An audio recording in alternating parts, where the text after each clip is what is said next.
Hi, everyone.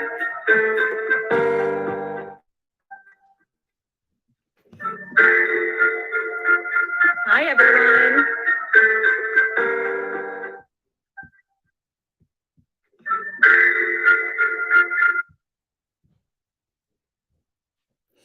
Good afternoon. Hi. Sorry about that. This is Brooke, and we are here live with Soul Level Astrologer Mark Borax, and we are continuing our live broadcast of little snippets of Mark Borax's book that's soon to be released. And today we're doing Enlightenment. It's not what you think. Mark? Thanks, Brooke. Welcome, everybody, to the Ruby Heart live streams. Today's subject in the area of Capricorn is enlightenment. It's not what you think. Capricorn is the quest for highest vision, for ultimate awakening, for what many different spiritual streams refer to as enlightenment. And traditionally, there's always a warning, danger built in many cultures to talking about enlightenment, because if you act as though you're enlightened, almost inevitably, you're going to blow it. You're going to thinking you're enlightened is one of the criteria of not being enlightened. Is how it ends up manifesting in different traditions. And so using a title like Enlightenment, it's not what you think, is both it's a traditional way into the subject matter, because what is enlightenment? It's one of those words that has a lot of various meanings. It's kind of like the word love. People use the word and everybody thinks they know what it means. And well, what is it? And what do you mean? Because it covers a lot of things. I'm going to take enlightenment on the Capricorn channel as the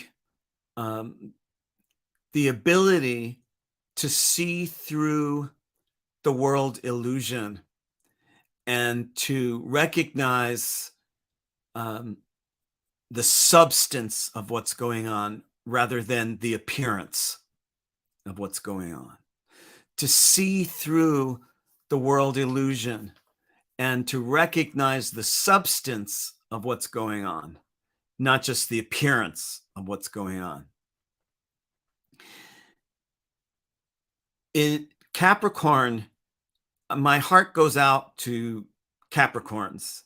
And because we all have the 12 signs within us, my heart goes out to the part of you that's a Capricorn, because it is not an easy sign, because the quest for awakening will of necessity plant you right up against every part of you that's not awake. And this is one of the great paradoxes of enlightenment. The paradox is that if you actually do get a genuine version of enlightenment, you're one of the things you become aware of is how unenlightened you still are. Once you awaken, you become hyper aware of how unawake you still are. You can't you can't become awake without feeling a new irritation with the parts of you that have still to wake up. See, it's common for people to go through stages of awakening at times in your life. Maybe you dropped acid, Maybe you fell in love and it was a mystical, life-changing transformation. Maybe you had an experience in meeting in a circle of people that totally transformed you. Maybe you met a teacher who reached in and grabbed your hand and yanked you right out of a limited state of awareness into a fuller state. Each time when those stages occurred, part of entering the new state of awareness is becoming aware of how unaware you are, because prior to that state, you didn't know how unaware you were.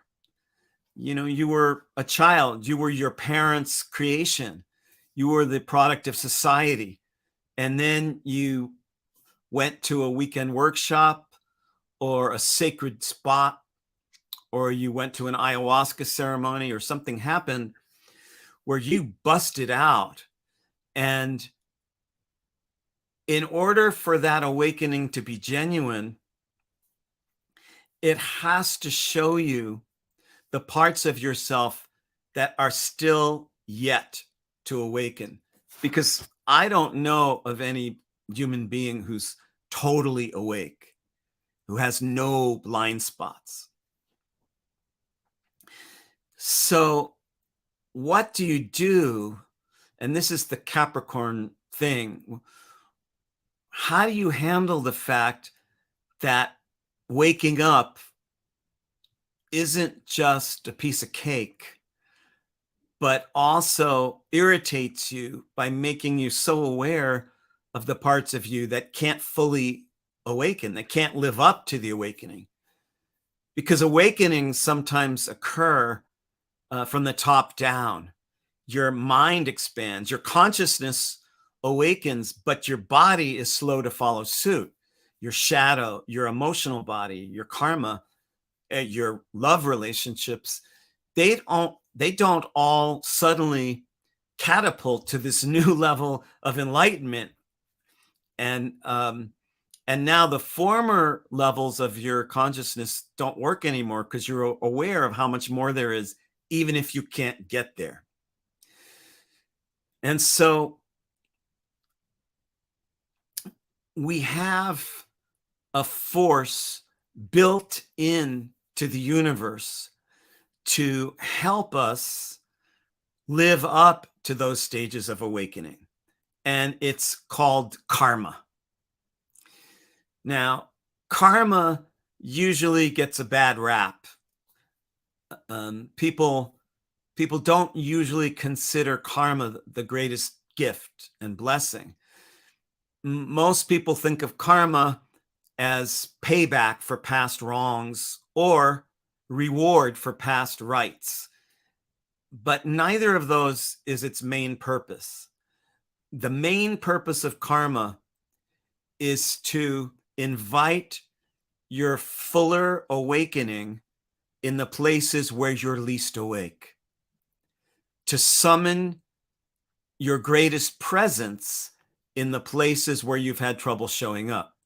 And sometimes those places you've had trouble awakening and fully showing up and gaining presence go back through years or lifetimes. You might have had similar difficulties showing up in your previous incarnation and in the one before that.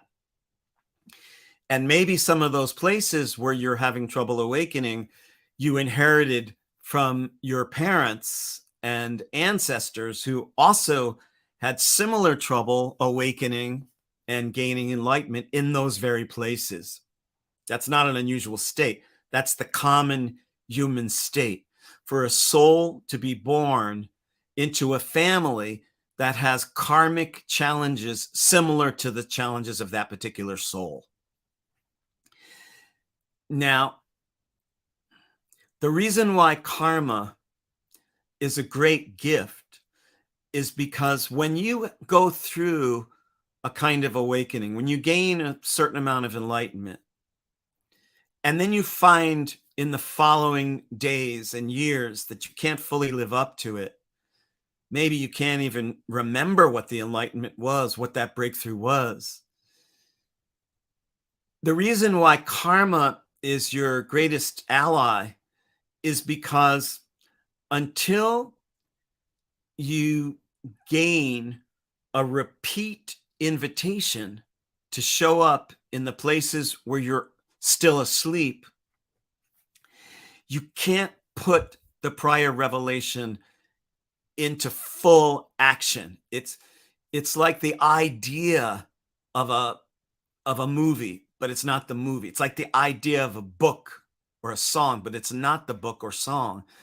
And in order to enact the art of your life, karma is there to create a new experience of a previous incomplete pattern.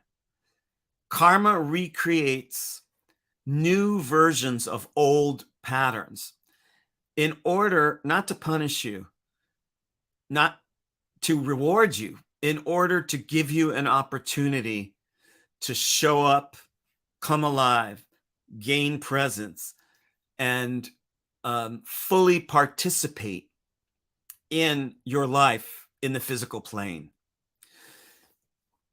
This version of enlightenment and karma has to do with another understanding of reincarnation than the common understandings.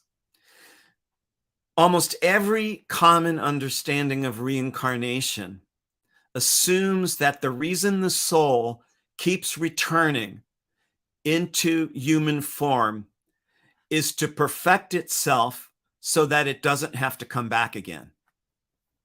This makes no sense at all. And I know right here, I'm losing Buddhists and Hindus and all kinds of spiritual people. But if you think about it, what would possibly be the logic that the soul keeps coming back again and again in order to not have to come back? Why wouldn't we just stay out in the first place?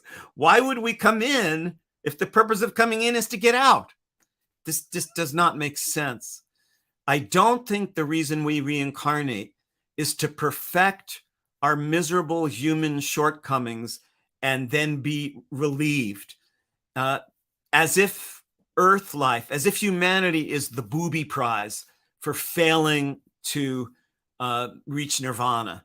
And you poor schmuck, you had to be human again, as if it's a punishment, as if it's a jail sentence or a purgatory. I think that it's the opposite reason why the soul keeps returning. We don't keep coming back to get out. We keep coming back to get in, to be fully present in our human nature without being confined and limited and persecuted by being human. Being human is not a punishment. It's not something we have to get out of. It's something we have to learn to honor. Honor your own existence by finding out what you're really made of, by digging down through your conditioned thought forms and getting to the soul, getting to the gold, getting to the true creative spirit of love and consciousness inside you.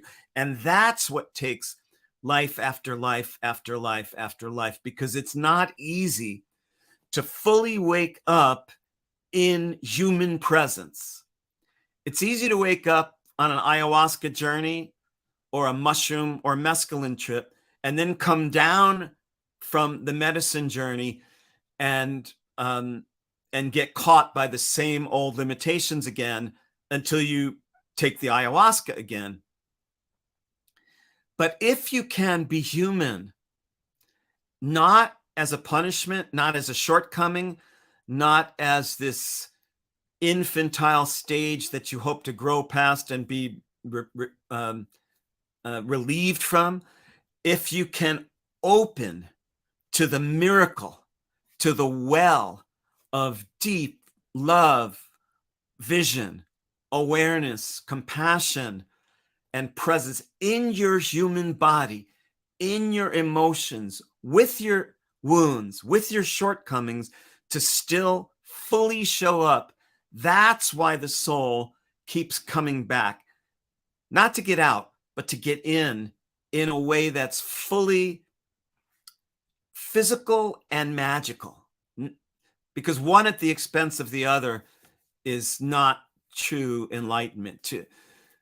To be fully magical but not at all physically present is escapist, and to be fully physically present and not at all magical is a drag. But if you can become more alive, present, human, and cosmic, expanded, magical, that's what I would call authentic enlightenment.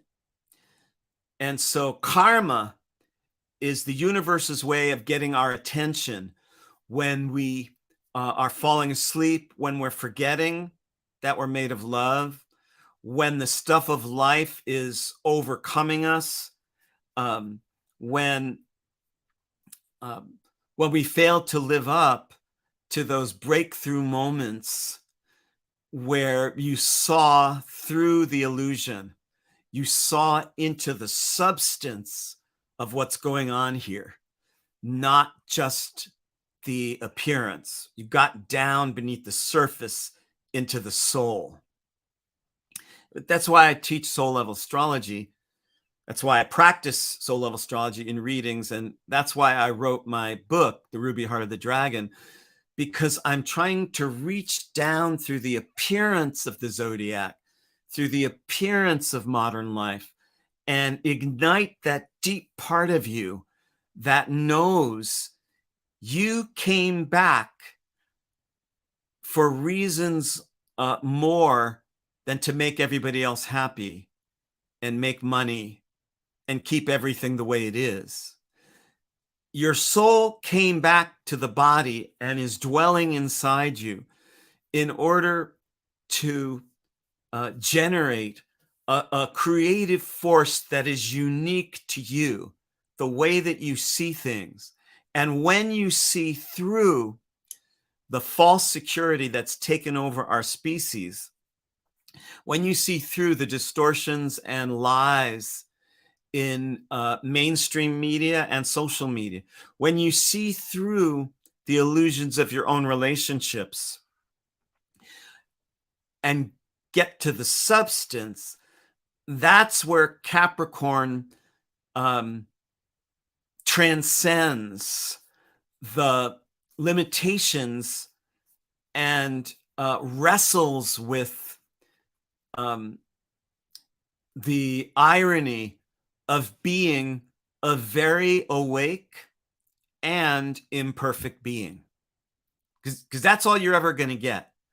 Whatever sign you are, however much enlightenment you gain, however much you grow, you're going to always be a very awake and very imperfect being. And Capricorn is the sign built to wrestle with that contrast, that imperfection between your deepest wounds, your deepest blind spots, and your greatest possibilities. That's a karma yoga. It's a karmic yogic stretch where you're not ignoring the intensity of being human. You're not ignoring your shadow, your wound, your anguish, your karma, but you're not letting go of reaching towards the most that you can be. And that's the karma yoga. And I'm going to check with my studio angels to see if we have any questions or comments, either inside the studio or out there in the world at large.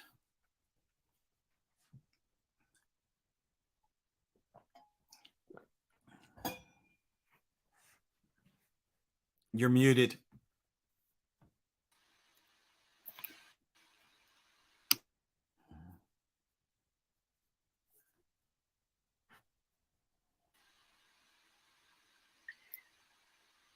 Wow, I guess I'm having to do a karma yoga stretch just to get onto the stream today. Yeah, I'm just really loving this take that you're doing with Capricorn and focusing on the desire to actually fully get here versus get out of here. And I mean, it's kind of seductive, the idea of getting out of here, you know? Like, it really is. It really, especially on a hard day, the idea that we're just supposed to, like, levitate a bit outside of the difficulties of life and talk ourselves into something else, into the imaginal realm. You know, I get the seduction of that. And I'm wondering if you just want to share more of whatever techniques or practices or ideas you have on how to help us really stay present with the idea that getting through things from a Capricornian standpoint is going to liberate us more than, you know, getting out of things. Yeah, it's an issue. It's a question. There are a lot of reasons collectively in the world at large to want to not be here, to want to excarnate, to want to transcend the physical plane. The physical plane is not the most fun place to be these days on planet Earth. The physical plane has become really draggy, has become riddled with fear and paranoia, um, and even that's not even addressing the personal reasons why a person might want to get out of here. So there's the collective state of tremendous fear and delusion. And then there's whatever personal things might be going on in your life that can combine as a seductive lure as to why am I even here? Why even bother? I have gone through those why bother moments at different times in my life. And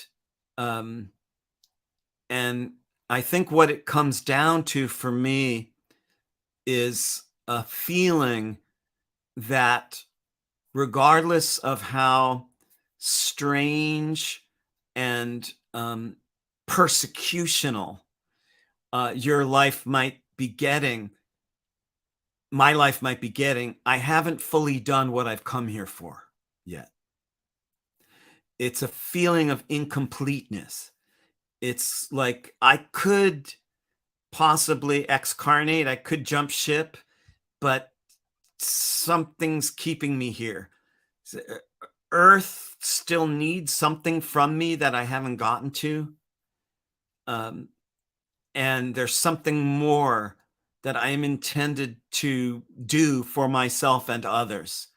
And so for me, that's what it comes down to, because I've had those moments a few times in my life. I've had some pretty severe versions of wanting out.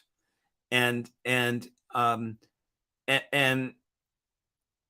when I tuned into my body and it was, I was contradicting the grand design. I was contradicting the laws of heaven and earth. I wasn't honoring my body's need to finish out whatever it came here, whatever I've been starting. So for me, it comes to an incompleteness and a sense that as tough as it gets, part of the reason why it feels so bad is because I'm stuck in the perceptual filter that it's really hard and it's really bad. And maybe even without changing my circumstances, it's like if I could drop acid without dropping acid, but just like touch a switch. Oh my God, the universe is fucking beautiful. A body? I got a body? Whoa, look at that. I can feel my fingers. I have a beard? Whoa, what is a beard? Jesus, a beard. Fuck this. I have eyebrows. I can breathe. I can smell. I can smell those flowers in the yard. Wow.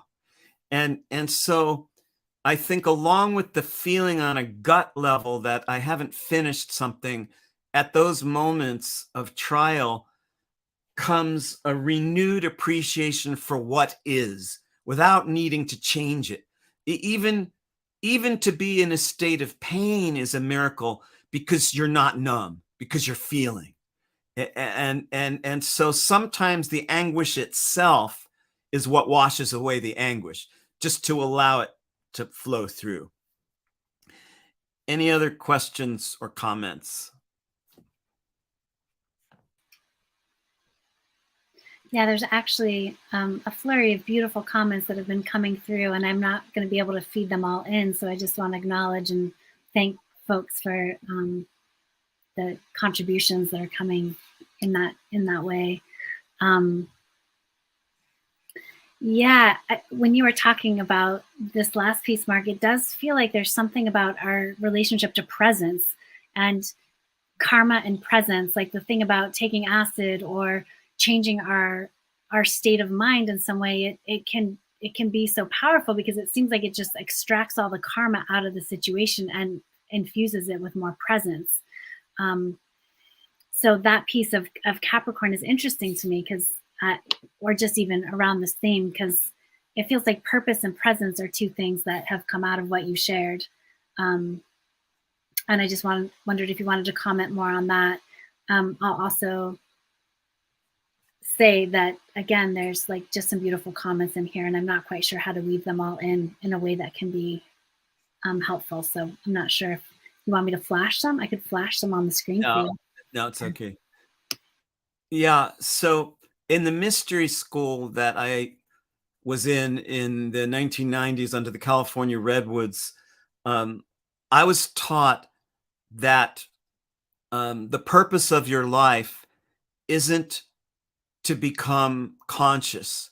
The purpose of your life is to live in such a way that consciousness follows. And so when the enlightenment that you're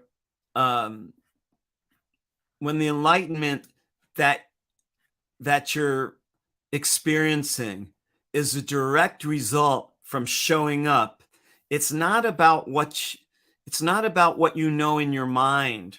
It's not, enlightenment doesn't have to do with, now I've got really sophisticated, complicated concepts, so I'm like a genius. I'm like Einstein. I'm enlightened. The kind of enlightenment that I'm talking about, and that I believe Capricorn is after, it comes from the heart and the gonads and the soul and the body, to be that alive, to be that here. And I see in these comments that there was somebody who wrote in, a vet who wrote in, saying having very complex neuroimmune disease from war, and that